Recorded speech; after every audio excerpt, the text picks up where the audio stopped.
Good morning, everybody. And thank you, ma'am, for such a uh, great introduction. And today, as ma'am has told you, that we are going to discuss regarding the approach to an adult patient presenting with opioid toxicity.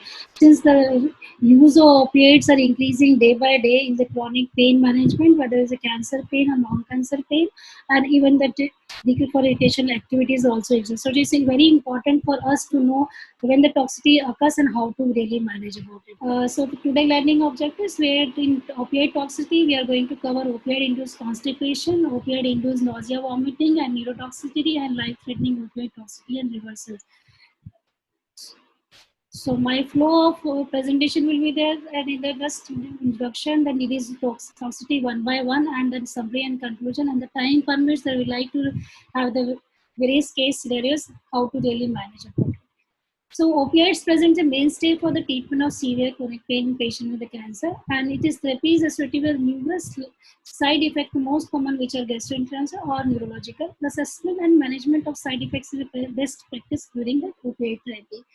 So first toxicity is the opioid-induced constipation. How we should define the opioid-induced constipation? It is one of the most common subtype of opioid-induced bowel disorders, and that occurs in 51 to 87% of the patients receiving opioids for cancer, and between 41 to 57% of patients receiving opioids for chronic non-cancer pain.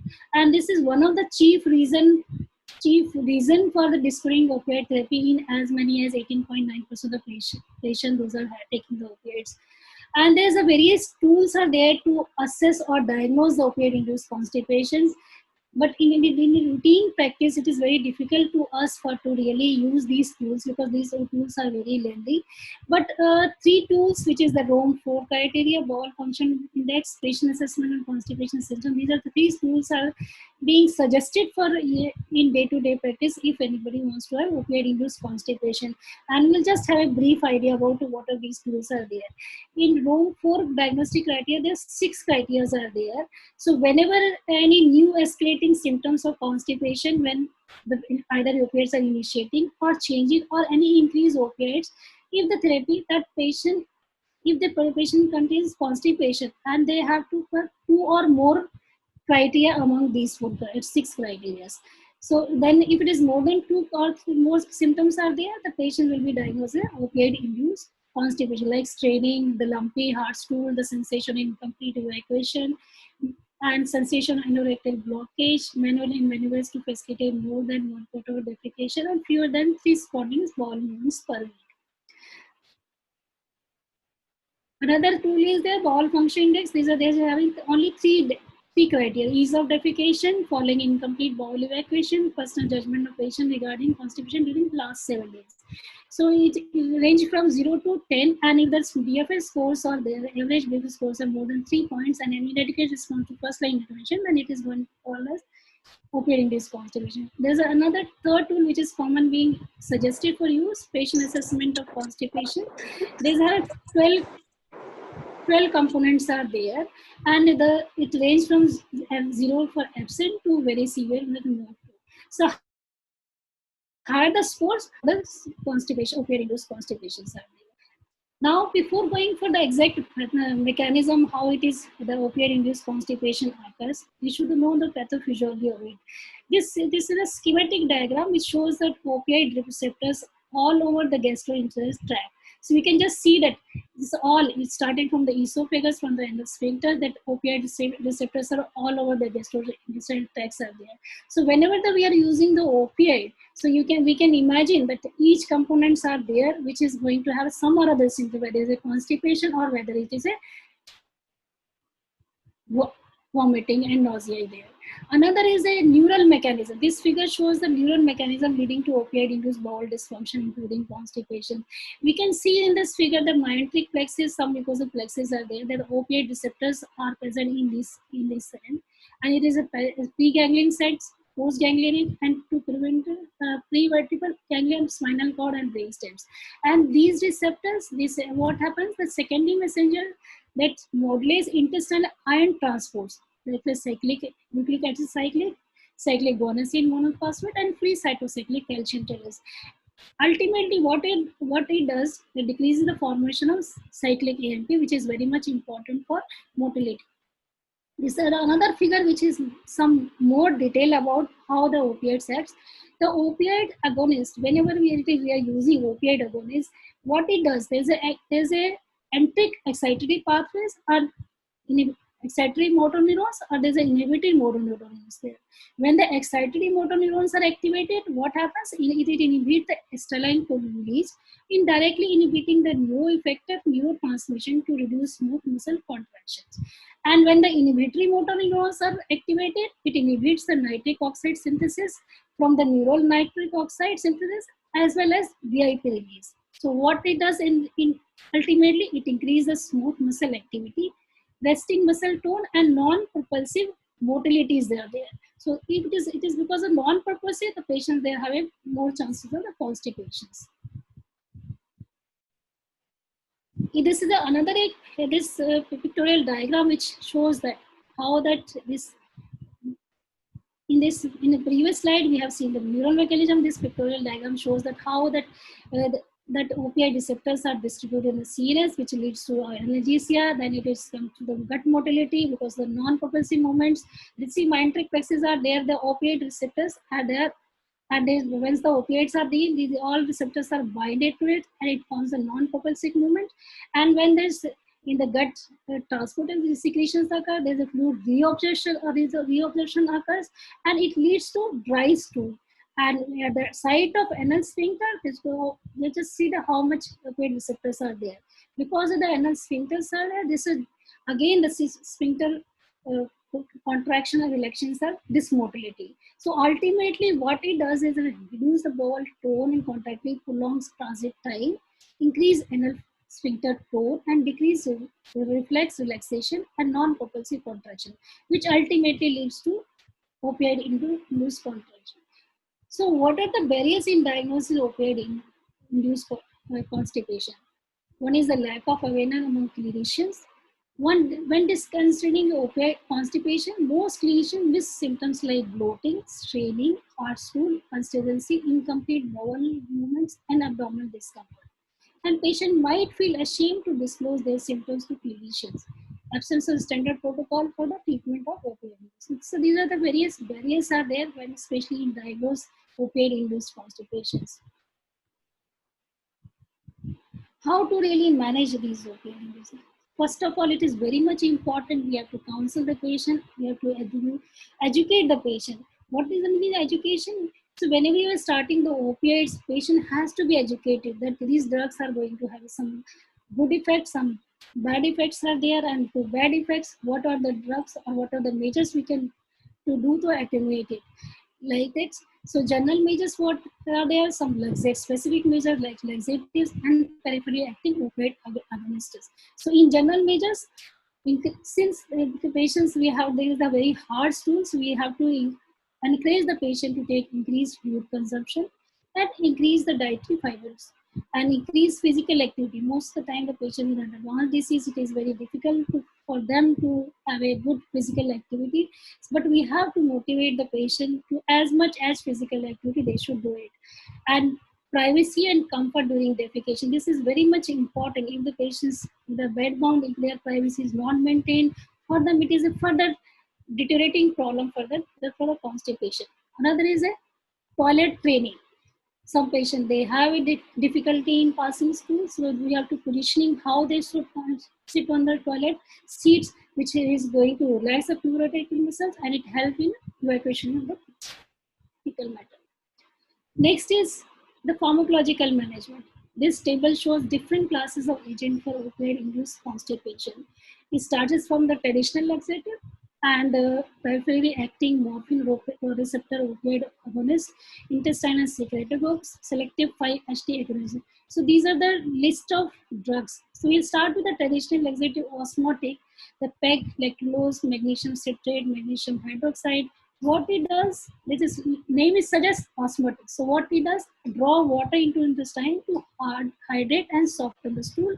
As for stimulation, because the opioid motility is decrease, so we are giving that these are stimulant laxatives are there. So it irritates sensory nerve endings to stimulate colonic motility and reduce the colonic water and water reabsorption. Another is surfactant stool softener. Doctors say allow water and lipids to penetrate the stool to hydrate and soften fecal materials. Uh, Another is lubricant, that is a mineral oil. Lubricate the lining of the gut to facilitate defecations.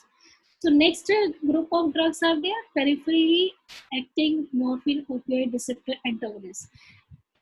Naldipine, naloxone, and methyl naltrexone. These are the drugs are there, and what they do, name is suggest the peripherally acting.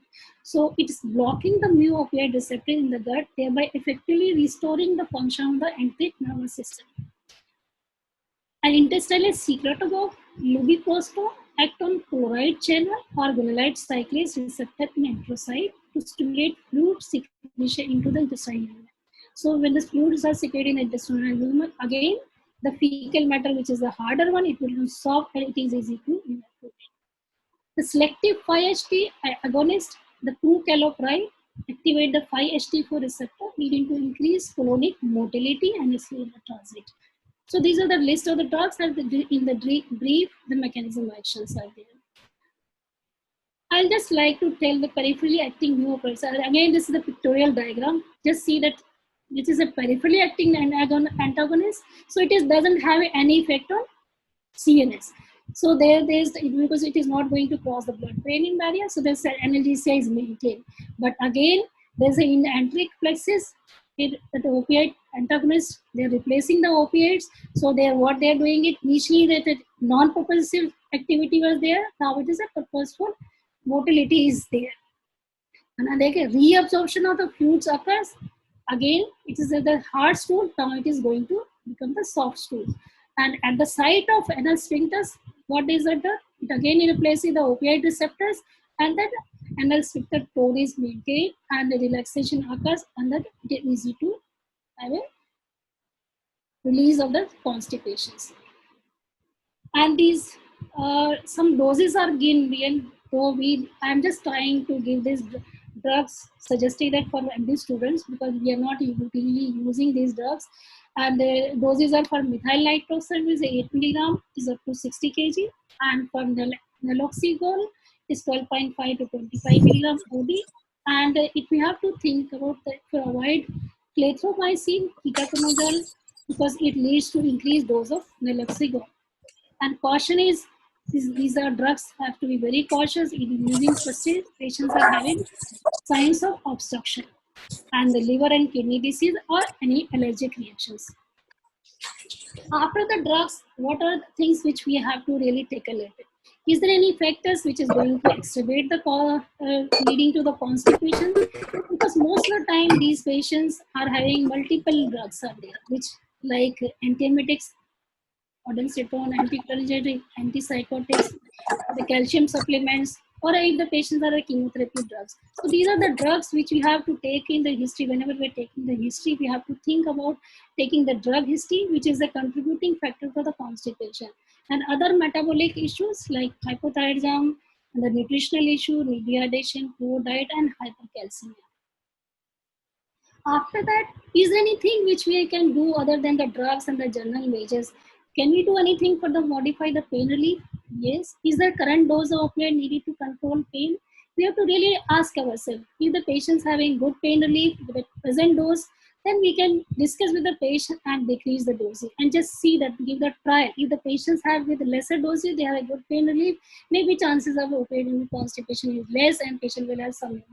But if after decreasing the dose of the opiate, if the patients complain the pain, then we have to resume that at doses, and we have to think about, is there any other measures we can take it, like any interventional pain management we can do it, like site of pain or depending on the type of tumors. Suppose head neck tumor, then maxillary block, mandibular block, any abdominal tumors, any hepatobiliary tumors are there, the celiac plexus, flanking nerve blocks, any genitourinary tumors are there, hypogastric block, and then anal rectal tumors are there, then ganglion impulse. So various blocks are there which we can, either we can do it, and this is going to be taken by ma'am only in the detail in the next subsequent lecture series.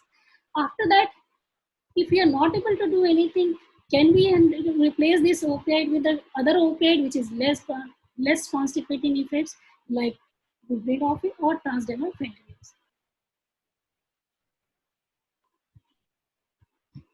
This table shows that American Gastroenterology Association, they have given some for medical management of opioid-induced constipation. The recommendation was given.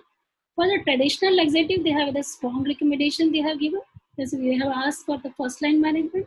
For peripheral acting morphine receptor antagonist, they have for naldimitine, they have given strong recommendation. For naloxegol, they have strong recommendation. But for methyl nitroxone, they have conditional given, and the quality of addition is very low. For intestinal secretagogues, like lubiprostone or for procalciferol, there is no recommendation is given. So whenever we are doing that, we have started any laxatives and other measures, we have started doing it. Now patients are coming for follow-up. For each follow-up, we have to ask the patient about problematic side effects at each clinical follow-up. That has to be taken care of. The consider and address alternative reasons for constipation such as inactivity, metabolic derangement, and other medication, which we have discussed previously. In the follow-up, also subsequent follow-up, we have to take it in the considerations. Now, next toxicity is opioid-induced nausea and vomiting.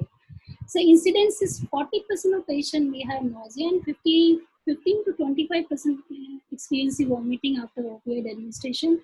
And nausea often precedes vomiting, although they can occur separately also. Most patients develop tolerance to emetic effects within 3 to 7 days at a constant opioid dose. And the exact mechanism is partly understood, but it has a direct effect on CTG. It has increased vestibular sensitivity, and it has a peripheral and effector receptor in GI tract, which have in the previous slides we have seen it. So this is the figure which shows that all the vomiting center, the CTG center, the cortical center, the motion sickness are there, and the CTG is displayed whenever the stimuli from the pharynx and stomach, and it from the vagal nerves, it is going to be stimulating the CTG, then link directly into vomiting center and the cortical center and the motion. So this figure help us in understanding the mechanism of opioid-induced vomiting. Once we understand this mechanism, it will help us in choosing the which drug we have to use it. So again, management, pharmacological and non-pharmacological. Pharmacological, there are 3 approaches to the management of OIM. Use of antiemetics, opioid switching, that means replacing one opioid with another opioid to reduce side effects. Changing the route of administration of opioid, like from oral to IV or IV to transdermal. And non-pharmacological approaches, behavior therapies are being tried, and psychological counseling each and every step. So like regarding antiemetics, what we can do, whenever possible, choose a drug directly at the most likely cause of nausea and vomiting. Though it is very difficult for us in day-to-day practice to pinpoint it that this vomiting is because of opioid only or it is another cause. Most of the time it's a multifactorial. But whenever we try to do which factor is more. So start with a low-cost dopaminic antagonist like is procalcitonin, haloperidol, or metacobal, or anticholinergics. Or antihistamines may be helpful to patient who has a spinning sensation. And third is 5-HT3 antagonist also can be used for more refractive cases. And this is the table which shows that all the drugs and the site of mechanism and why we have to choose for which drug we have to choose. Like butorphanol, you can just see that butorphanol, phenothiazines, and the serotonin antagonists, and the prokinetics. So these are the main, all these drugs acting on the CTJ effectors, and rest they are taking a D2 blockade. So these are the common center which is going to have a more prominent center which is a cause for the vomiting, and these drugs are commonly used. So but simultaneously the third column which we say whenever the gastric stresses are there, we have a choice for prokinetic and metolococodone, or we have a dolutegravir, dolutegravir. When we have vestibular problems leading to the vomiting, we can choose any drug, phenothiazine, antihistamine, or anticholinergic drugs. Or when we have anticipated nausea, the patient they have a very much anxiety, and obviously the benzodiazepine can be used. In 2019, there is a systemic review was published by Tonze et al. And they have given us some recommendations for opioid-induced nausea vomiting. The 3-week recommendation, but these are all the recommendations are weak recommendation. for opioid switching for opioid-induced nausea vomiting, like morphine to oxycodone, quality B, tramadol to either codeine or hydrocodone, quality B, and morphine or oxycodone to methadone, using the 3-day switch method in patients with increasing pain considered untreatable with further opioid titration or with opioid-related side effect, quality C. And there was no recommendation when we given regarding the use of antiemetics or change of route of administration of opioid. These are the three methods in the beginning we described to how to tackle of the opioid-induced nausea. But as far as recommendations here, we are not having a very good quality of evidence. Next toxicity is opioid-induced neurotoxicity. So when we say that opioid-induced neurotoxicity, this term is used to describe symptoms of cognitive impairment, severe sedation, hallucination, myoclonic seizure, hyperalgesia in patients those are taking opioids. Each can occur alone or in combination in any other. And the prevalence is approximately 15% in the patients. What are the predisposing factors of opioid-induced neurotoxicities? High opioid doses, prolonged opioid use, recent rapid dose escalation, and use of other psychoactive drugs like benzodiazepines, and underlying brain disease or any cognitive failure leading to because of dehydration, renal failure, advanced age, or prior episode of opioid-induced neurotoxicity, and associated with liver or liver dysfunction or liver failure. Whenever we say that drug-induced neurotoxicity, what exactly happens in the body? There's a two mechanisms it has been postulated for the drug-induced neurotoxicity. One is underlying mechanism, like oxidative stress, apoptotic process, and excitotoxicity. Another is a triggering factor, that is because of the drug-related. That means any active metabolites or polydrug abuse, substance withdrawal, or individual related factors, age, gender, gestational drug exposure, and antioxidant status, or any environmental factors, whether chronic stress, temperature, substance withdrawal type. This is for general. What happens with the opioids? Opiates leads to neuroexcitation by morphine metabolites. And this is just with the figure we can see that when we talk about the metabolites, the 50% metabolites of the M3-6 are there, only the M6 is only 10%, and M3G only is responsible for all those adverse effects. Second is the MDA receptor activation by opiates. Third is the release of neurotransmitters, spinal dynorphin, substance P, or nociception. Some mnemonics are very famous, and two are I have just commenting upon. One is designer, another is morphine. So you can just see that for designer, like with dry mouth, euphoria, sedation, each gastro complication, nausea, vomiting, eyes, reconstriction, respiratory depression, and for morphine, meiosis, out of it sedation, pneumonia, hypotension, infrequency, and nausea and emesis. It is easy to remember for the students too when we talk about the opioid side effects. So how to really manage if the patient will end up with the opioid-induced toxicity?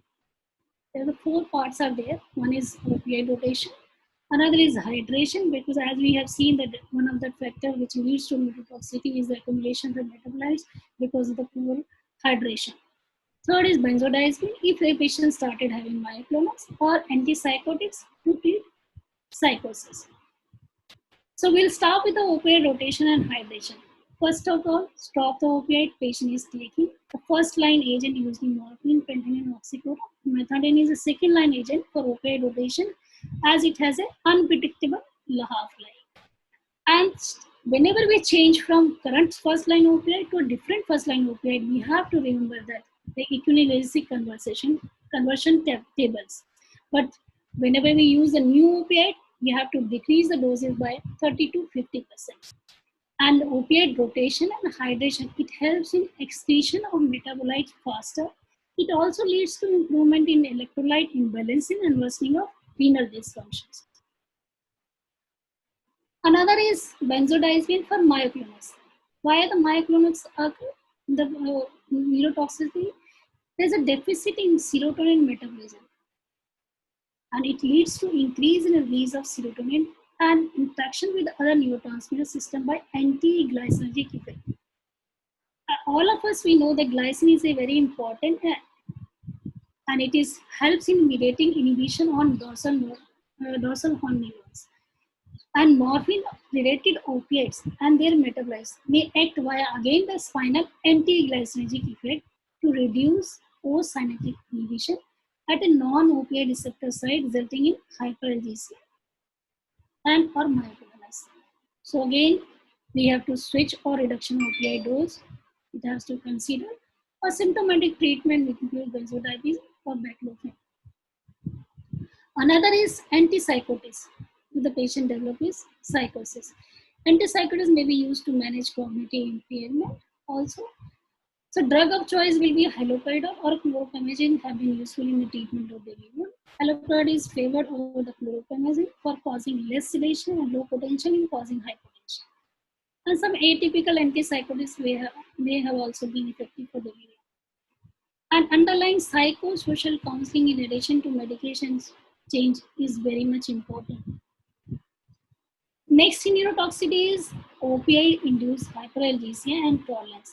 And these are the extremes of this toxicity. So how to define opioid-induced hyperalgesia?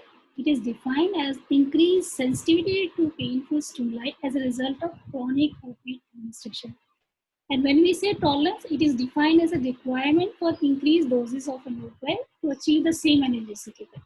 Suppose the patient was having initially was settled on the 100 milligram of morphine. Now patient requires 150 or 125 milligram morphine to reach the 70 or 80% of pain relief. So in clinical practice, initially the development of either will lead to increased pain with the usual consequence of escalating doses of opioid initially. In 2016, there was a Lauren, N.A. and Roxell et al. They have published opioid-induced hyperalgesia, cellular and molecular mechanisms. So this figure shows there is a tetrasynapse activations. What is this means tetrasynapse?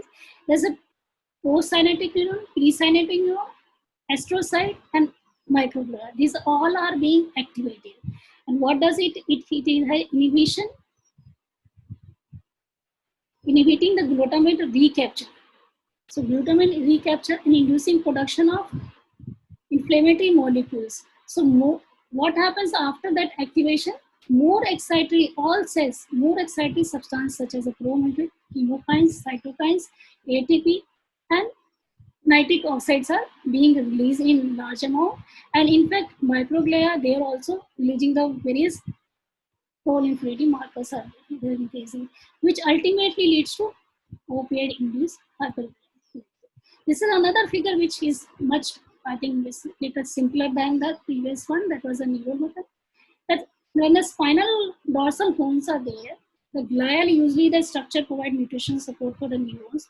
But whenever any infection or peripheral injury occurs and opiates are being given, these glial can be activated by this, and glial activation release again that all inflammatory markers by cytokines and chemokines, and by pectinylcholine and spinal winds signaling hyperalgesia can occur. So there's a various mechanisms have been proposed for opioid-induced hyperalgesia. In 2018, there is a systematic review and meta-analysis published by the C. Higgins et al. In evidence of opioid-induced hyperalgesia in clinical population after chronic opioid exposure.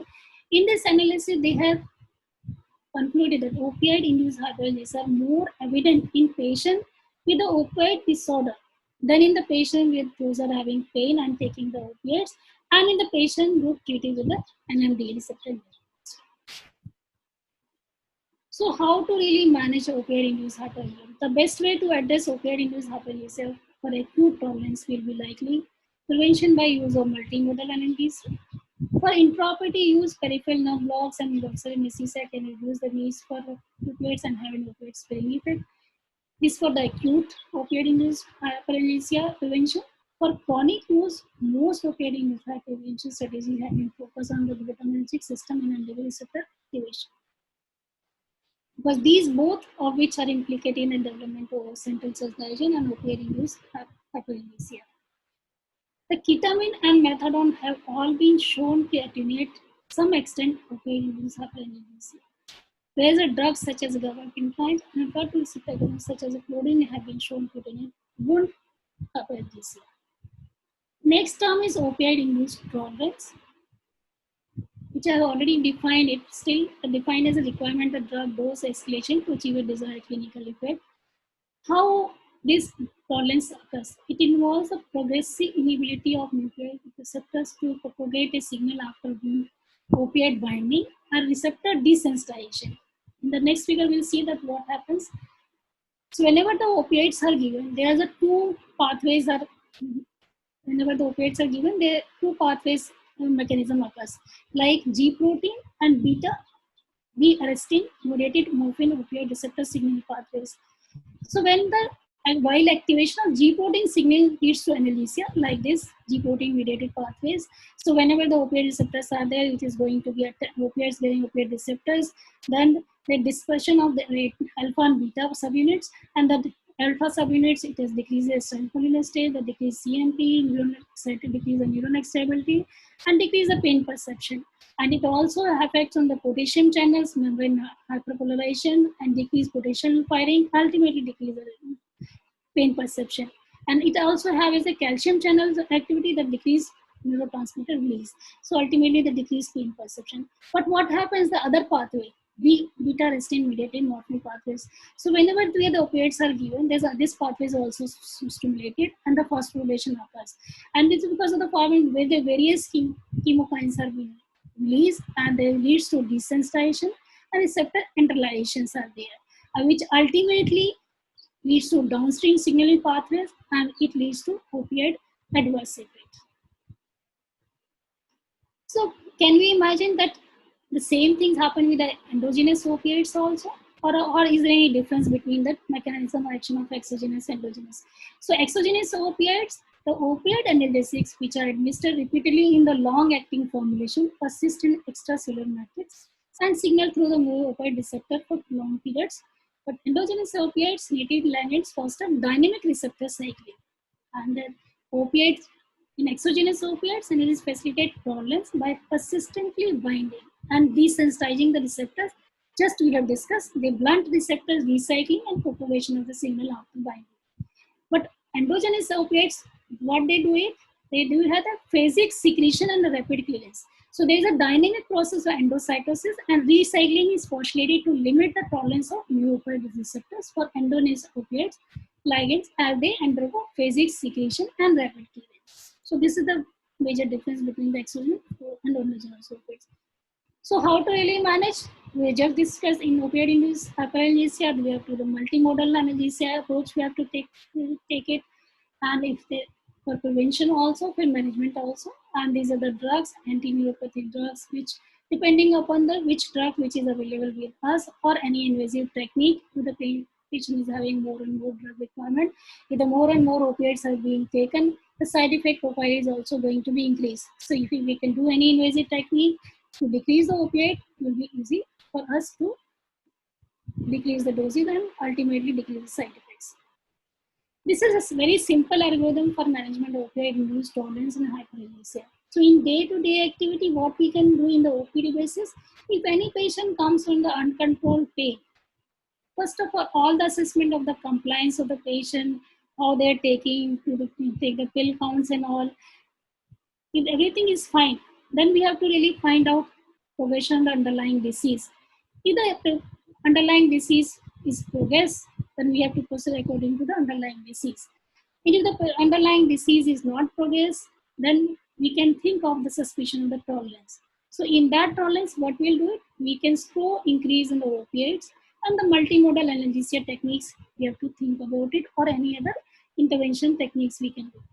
If the patient has an improvement, then obviously we have to continue the same treatment. If there's a no improvement, then patient will fall in opioid-induced hyperalgesia category. And what we have to opioid tapering, opioid switching, consider such any regional anesthesia technique, or start anti-hyperalgesia. Next is life-threatening opioid toxicity and reversal. So prevalence of opioid overdose. Lifetime prevalence of witness overdose among drug users is about 70%. But incidence of fatal overdose among opioid-dependent individuals is estimated 0.65% per year. And wherever we think about opioid overdose, it is called opioid overdose triad. So what is the meaning of the triad? Obviously, the three symptoms will be there. One is pinpoint people, unconsciousness, and respiratory depressions. This figure shows all the signs, symptoms of opioid overdose. 3. Respiratory depression, meiosis, and stupor. Under hepatic injury, because of the patients they are because of severe hypotension, and the patient has a severe hypoxia, which is a leads to liver injury, and that because of the liver injury and because of the hypoxia leads to liver injury. And it simultaneously that again, because of hypoxia, another the renal injury also occur, and myoglobinia it can happen. Again, same thing, rhabdomyolysis can be precipitating, or absent or hypoactive bowel sounds, which is also can be part of it, and compartment syndrome.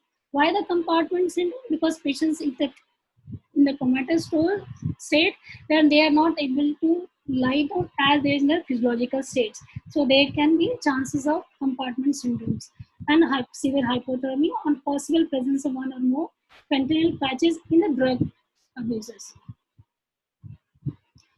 The respiratory rate of 12 bars per minute or less alone or in combination with meiosis or sufficient evidence of opioid abuse is highly sensitive in predicting the opioid overdose.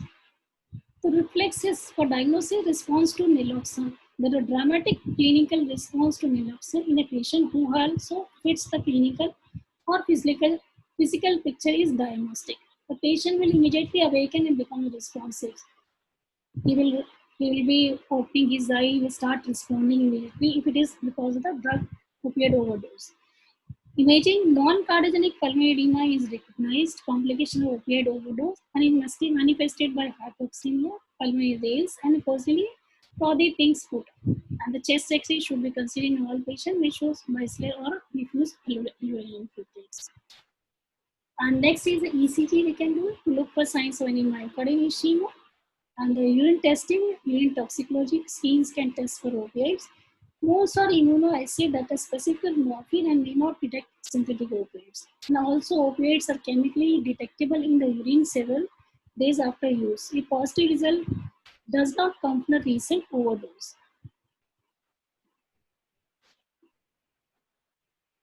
So whenever any patients coming in the emergency situations, there are some differential diagnoses are there. There's like gamma hydroxybutyrate, gamma butyrolactone overdose.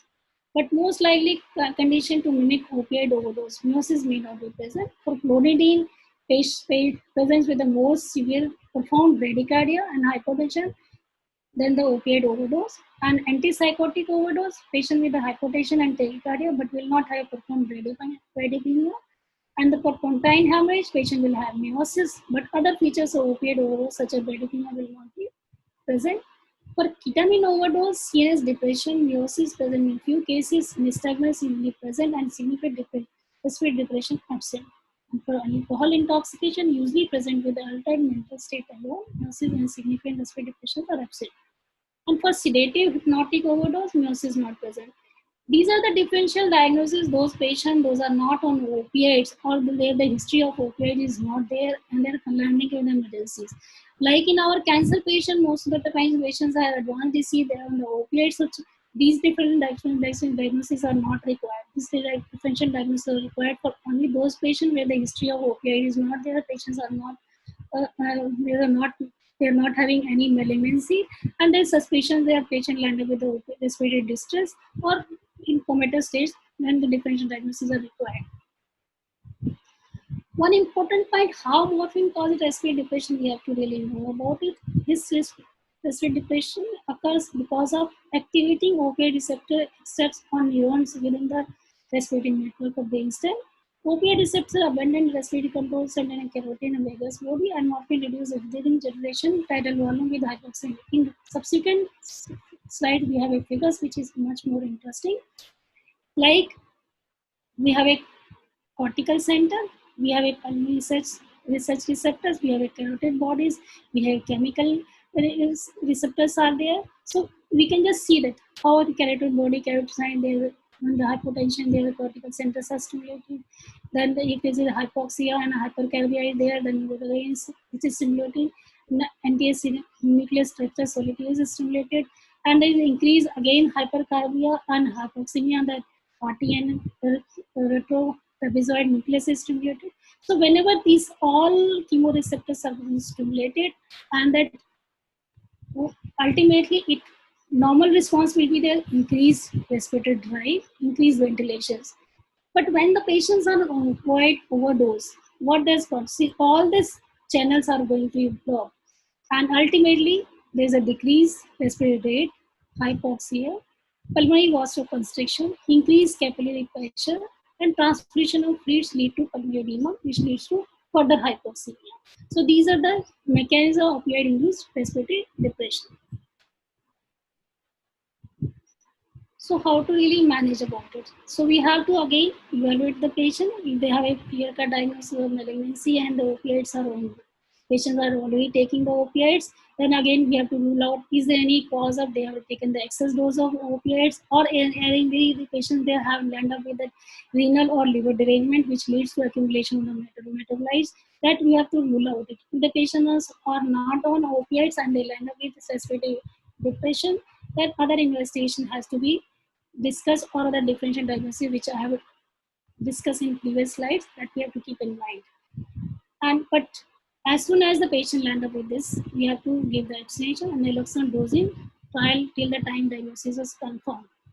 This is a decision tree which is suggested by Edward B. Boger et al., which is published in New England Journal of Medicine in 2012. And they have suggested if any patient with opioid overdose, respiratory rate is less than 12 breaths per minute, when the patient is not asleep, if the answer is yes, then oxalate with bag wall mask ventilation, and we have to administer naloxone, adjust dose to reverse respiratory depression while avoiding effects of opioid withdrawal. And next step is that methadone, fentanyl patch, or another long-acting or extended release opioids. In the list, we have to find out if it has been used. If the answer is yes, we have to admit the patient in ICU.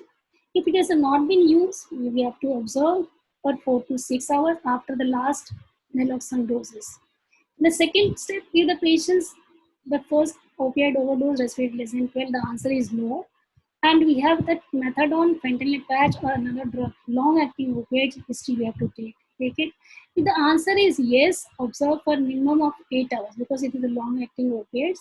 And if the answer is no, then again patients has to be observed for 4 to 6 hours last naloxone dose. It is a continuation of the slide. So when the patients are admitted to ICU, we have to initiate continuous naloxone infusion or perform orotracheal intubation for recurrent respiratory depression because of the long-acting opioids, and we have to continue the therapy until patient has normal respiratory effort and normal mental status, observed for 4 or 6 hours after naloxone infusion therapy. We have to stop it. For the second group, once we have observed for 4 to 6 hours after the last naloxone doses, patients are awake and alert in the absence of oral or tracheal stimulation. The answer is no. Then we have to again admit the patient in ICU and follow this management. If the answer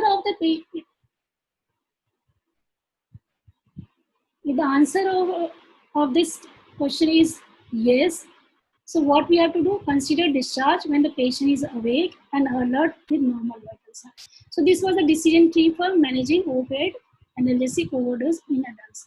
Now we'll know about naloxone dosing. Since we have not discussed in detail about naloxone dosing, how much the naloxone is required to reverse the opioid overdosing. So all those measures for bag wall mask ventilation before administering naloxone, which we have to remember it. So initial bolus doses 0.04 milligram, and we have to wait for 2 to 3 minutes. If the patient's respiratory rate does not improve, then again administer 0.5 milligram naloxone. So we have to again wait for 2-3 minutes, and if there is no improvement, we can increase the dose 0.5 to 2 milligram. Again, we have to wait for 2-3 minutes, and simultaneously the oxygenation, ventilation, we have to continue it. Either there's no response in another 2-3 minutes, so max 10 milligram max naloxone, and we have to again wait for another 2-3 minutes. So maximum 15 milligram naloxone we can give it. So we have to remember, if we have given 15 milligram naloxone and patient's response is not adequate, respiratory rate has not improved, then we have to think about our diagnosis, because there is a high chance that we are not, patient is not in a opioid overdose. There has to be some other elements also for respiratory depressions. And for pediatric patients, the same decision tree has to be followed, only the dose of the drug is more required. Something about the intranasal naloxone. With the increase in opioid overdose, there has been a push to allow intranasal medication administration by bystanders. The viability of a concentrated naloxone nasal spray was shown to be about 25%, and 50% absorption occurs within 6 to 8 minutes. And maximum opioid concentration achieved at 20 minutes, making this a viable treatment for community and pre-hospital use. And risk for serious adverse outcome is multifactorial. Appropriate and thoughtful prescribing to mitigate risk requires multi-dimensional assessment and accounting for relevant demographic and psychosocial characteristics, active clinical conditions, concurrent medications, and substance use and opioid-specific pharmacology characteristics has to be taken in. Strategies to prevent any opioid prescription diversion, whether the physician roles are there, which we all are doing it. If we are not doing it, then we can improve that, dispense smaller quantities, fill counts, and prescription monitoring programs has to be implemented. And for patient education, we have to educate the patient regarding, as in the beginning I told you, side effects profile. We have to explain the patient. Simultaneously, the overdose opioid patients already has an incidence, then we have to discuss with the patient and the family. And we have to continue the counseling and information about the possible effects, suggesting that opioid is essential. And healthcare is enhancing healthcare team outcomes. Health workers who prescribe the dispense opioids have important role in preventing opioid overdose epidemic. And we have to think that whenever we are exceeding 90 to 200 milligram morphine equivalents per day should be as much as possible to minimize this. Whenever starting a switching fentanyl patch to oral opioids, the dosage should be reduced by 25 to 50%. And these are the some summary slides are there, just whatever we have discussed, like opioid, because since so many toxicities were there, so just a summary slides. That opioid induced constipation, we have to think first line is standard laxative, then fibers are there, then we have to stitch over that, we have to one laxative, then another laxative we can add it, multiple drug to treat pain or intervention we can dose it. And for nausea, vomiting, again, there's no recommendations as such, but whatever the possible etiological factor we can come out it, then depending upon the treatment of choice of antibiotics, we can use it. As simultaneous psychological counseling in every step. For induced neurotoxicity, just we have discussed, all we have to think about which of the neurotoxicity symptoms are more prominent and cause of reducing factors, and treatment, rotation, benzodiazepine, antipsychotics, and opioid-induced tolerance and other can be prevented. And for opioid overdose, we have to think about the decision tree, which just now we have described about that. Naloxone dosing we have to remember, and long-term follow-up patient to decrease chances of opioid abuse.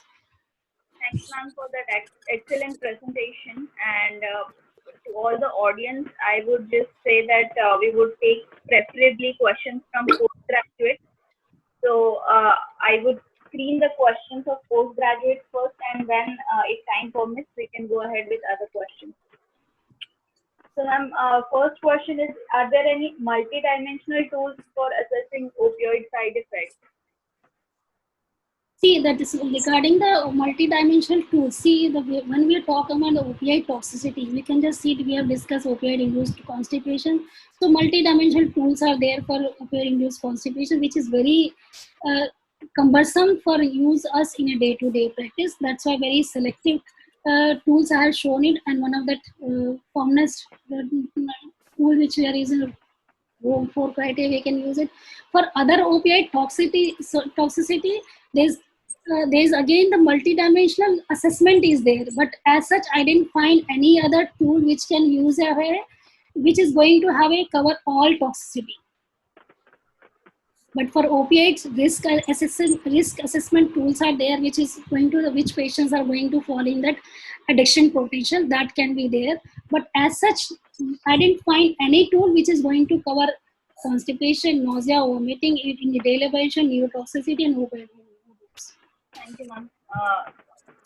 Ma'am, another question is on opioid-induced constipation. So, is there any difference in prevalence of constipation caused by different pure mu agonists? And what is the evidence for that, like morphine and fentanyl? So, what is the difference of constipation caused by them?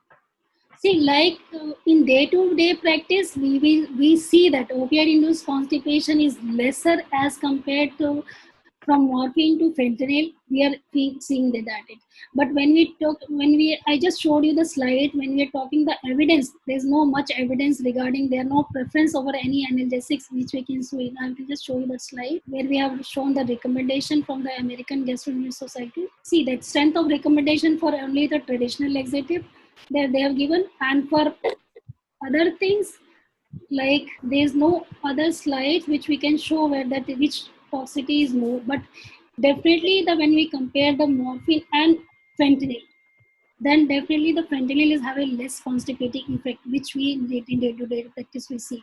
Yes, ma'am. I think that answers the question, that there is difference, but then the evidence is really yes, the evidence is not that much. Next question is combinations of tablets like tramadol and domperidone. So, what is the effect of domperidone on CTZ? Because CTZ has more permeable blood-brain barrier. So, does domperidone really have a role in opioid-induced nausea and vomiting? As I showed you this figure and this table where we have to select which drug in this opioid-induced nausea vomiting, you can just see that whenever if the component of gastric stasis are there, then obviously that the drug of choice, we can see the metoclopramide first, and then followed by other drugs are there, serotonin antagonists. But see, in day-to-day practice, the combination of drugs in scientifically they are not advised. But just because in our practice patients are taking multiple drugs, if there is any drug which is having a combination of two, the number of tablets are going to be decreased. That in that way we can say that okay, we can use it. Otherwise, for routine purpose, for scientifically, the combination of the drugs are not been encouraged to use in any condition. Next question is what is the role of ORL1 receptor in analgesia and hyperalgesia? See, this slide will show that how that analgesia occurs when the opioid receptors are being taken about, like the G protein beta receptor pathways. So G protein, when we taken about it, the opioid receptors are there and they dissociate from alpha beta subunits, and then they have this channel and they decrease the pain perception. And another opioid, they have a B-arrestin mediated morphine opioid receptor signaling pathways being used, and this desensitization receptor internalizations occur, and their downstream signaling pathways occur. So these are the two pathways which follows this. So whether it is opioid one receptor which you are talking about it, this is helps in analgesia part, and these are the happen means the B receptor mediated pathway which is going to cause a opioid induced hyperalgesia. This is the only one which I have come across it. Rest of the other receptors which we have been like other 1, 2, 3 and kappa and delta receptors, they are also having some impact, but it is not going to be main effect the way I just described with the G protein mediated pathway. Thank you, ma'am. Another important question is about side effects of naloxone. And so, if we give naloxone and we don't see any changes, so what would be the stopping point? Where should we stop giving naloxone? See, I have just coming about the naloxone slide. See, naloxone, whenever any patients are coming in respiratory depression, that I told you opioid overdose triad, that unconsciousness, pinpoint pupils, and respiratory depression. These are the 3 points which the patients are coming. The high chances that patients have a opioid induced respiratory depressions are there. But especially the cancer patient, they are already taking opioid, then we don't have to much bother out to find out the differential diagnosis. But whenever the patients are coming, this is first reflex. The naloxone is such a good drug which has a very short, within 2-3 minutes the effect occurs, and the patient either comatose because of the opioid overdose, their reflex occurs and then totally awake. But whenever we are keep on increasing the dose, the patient, they have a tachycardia, they can have a tachycardia, and the myocardial depression can also occur. Because of that, we have to be very cautious when we are keep on giving. When I have told you maximum 15 milligram of opioid dose, that means the patient, if they are not responding, clinically we have never given 15 milligram maximum dose in last 20 years. We have not been used. So reason being, by the time we keep on increasing the doses, we have already have to, the patients are not responding, we have to intubate the patients, or patients in, we have to shift the patient in the ICU. There is no need for giving the naloxone, because because of the side effects, as I told you, the cardiorespiratory side effects are there.